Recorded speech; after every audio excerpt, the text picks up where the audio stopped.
welcome back to Comic Flip. Today we are doing another recap review video. A recap review video is basically a deep dive into comic books that I have found interesting, that I want to learn more about. So I go basically page by page, take you through the story, break it down, and try to get more understanding. So today we are doing Road of Bones. This is written by Rich Douek. Art is by Alex Cormack and letters by Justin Birch. So before we dive into the book, I'd just like to read the synopsis for you. In 1953, the Siberian Gulag of Kolyma is hell on earth, which is why Roman Morozov leaps at the chance to escape it. But even if they make it out, Roman and his fellow escapees still have hundreds of miles of frozen tundra between them and freedom. With the help of a mysterious being straight out of his childhood fairy tale stories, Roman just might make it. Or is the being simply a manifestation of his brutal circumstances driving him insane? So if that piqued your interest at all, I suggest you go out and pick up that book, because from this point forward, we'll be jumping into spoiler territory. You've been warned. So the first page is a beautiful splash page of a bunch of Russian prisoners digging. In the top left, it says Kolyma, USSR, 1950. On the next page, you have a zoom in on a specific prisoner, and you have a soldier yelling at him to pick up his shovel. He calls him a filthy Zek, which apparently means inmate in Russian. And of course, the prisoner does not move fast enough for the soldier, and he gets smacked on the head. Then he calls someone else over, someone who has green eyes and is wearing a lovely Russian hat. Gives him the shovel and says, dig. He starts digging, and then you have Road of Bones on the bottom. Next page, it jumps ahead in time to him getting food at the cafeteria. And this is where we get names of characters. We have Roman and Sergey. And Sergey is basically complaining about the food. He's saying, this is all I can get. I can't work on this. This is not giving me enough strength to do the work. And Roman's like, don't, they'll just beat you for wasting food. And Sergey says, maybe they'll kill me. And Roman says, they won't. You'll just have to work with cracked ribs and an empty stomach too. And then he gives him some bread and tells him not to tell anyone. Next page, Roman is hiding food underneath a shed or something, and a soldier catches him. He asks him, what are you hiding? He says, I'm not hiding anything. And the soldier's like, make me get it myself, and I'll beat your ass twice as hard. Next page, it flashes forward, so obviously he fessed up. You see a picture of him. Looks like he's been interrogated. There's blood spewing out of his nose. You have this head honcho soldier going through his charges. We get a full name, Roman Ivanovich Morozov, originally convicted of slander against Comrade Stalin. His rebuttal is it was a joke at a party, and then he gets cracked in the face. He repeats himself and says, convicted of slander against Comrade Stalin, and Roman says correct. We learn on the next page that his original sentence was 25 years. Roman says correct. He says stealing and hoarding food is a serious offense. I could add 10 years to your sentence. Roman says he wasn't hoarding it.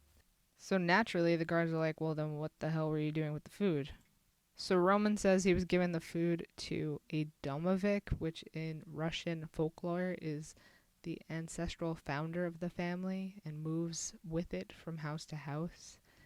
It is portrayed as an old man with a gray beard and is always referred to as he himself or grandfather, never by a personal name. And then Roman explains that his grandmother told him about it, that it protects the house. And at this point, the guards are just cracking up like, is this guy for real? This is not the place for hope. We're going to double your work detail and you're going to get an extra 10 years on your sentence. Then we flash forward and you have Roman outside carrying this giant barrel of what looks to be coal. And Sergey comes running up to him, starts helping him, and Roman's like, don't help me. If they see you, you're going to get caught. And Sergey is like not worried about it at all. He says they're okay. They're having some vodka right now. So basically he bribed them with vodka. Roman at this point is not looking too good. He has like a really busted eye. It's busted wide open. His face is like purple.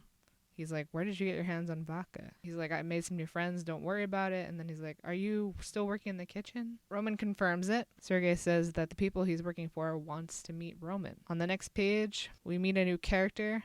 This gangly looking dude with a bunch of tattoos covered all over him with like patch pants. It's pretty creepy looking. He's like, oh, you got some meat on your bones, huh? I've been stealing from the kitchen. Kind of putting Roman down, commenting on his weight. Roman basically calls him out. He says, you're a vor. And on the bottom, thank God, it says, vor v Sakoni, or thief-in-law, a ranking professional criminal in the organized crime syndicates of Russia's prison system. So this character introduces himself as Gregory Gregorovich, who calls Roman a political, who says, doesn't mean we can't be friends.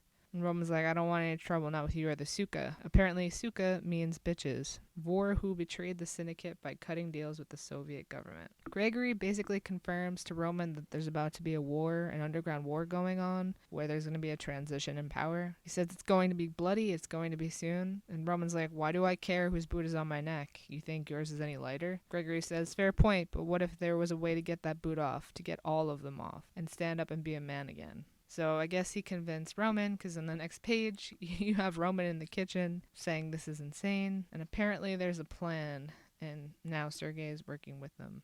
The next page, it shows Roman stealing some food. He's being caught by Gregory. He accuses him of skimming off the top and being a thief, and then of course leaves. Roman drops the piece of bread, and these pair of creepy hands come out and pick it up. Next page, it looks like there's a riot going on in the prison. Probably that gang war that was just being talked about. The guards are like, should we intervene? Lazy one's like, nah, let it happen. So it looks like Sergei and Greg have come to get Roman. They're saying we gotta go now. Roman's like, are you crazy? Roman, grab the food stash and let's go. And Roman's protesting, saying we don't have enough food. Apparently there's a plan. So next page, they're crawling under the barbed wire. But soldiers catch them, they start running. The soldiers don't bother firing at them because they'll get cold, they'll get hungry, and they'll head for a railroad or a town, and that's where they'll get caught. Apparently the Road of Bones is one of the closest places next to Antarctica in the world. One of the guards questions, why not just shoot them now? The other says, dead men don't work. Next page, next day, you see the three of them walking through the snow. Roman's like, we need to stop. They set up a camp.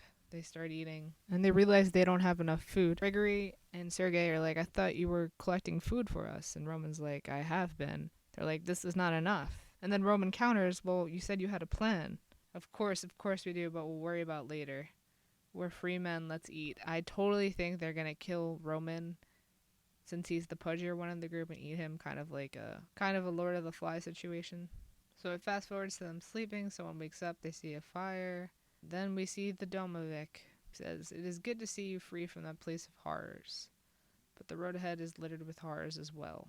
He basically warns Roman, saying you don't have enough food to survive. Out here men do what they must to survive. Roman says, my God. Then the being laughs and says, my dear Roman, there is no God here. No God but hunger.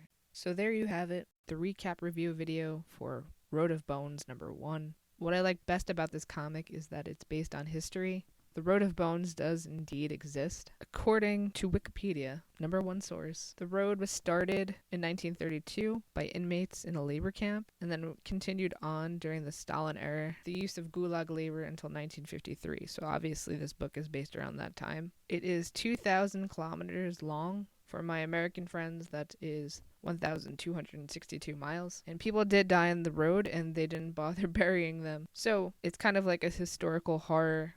Issue 2 just came out June 26, 2019. Did you guys pick it up? If so, what did you think? Let me know in the comments down below, and I'll catch you guys in the next recap review video.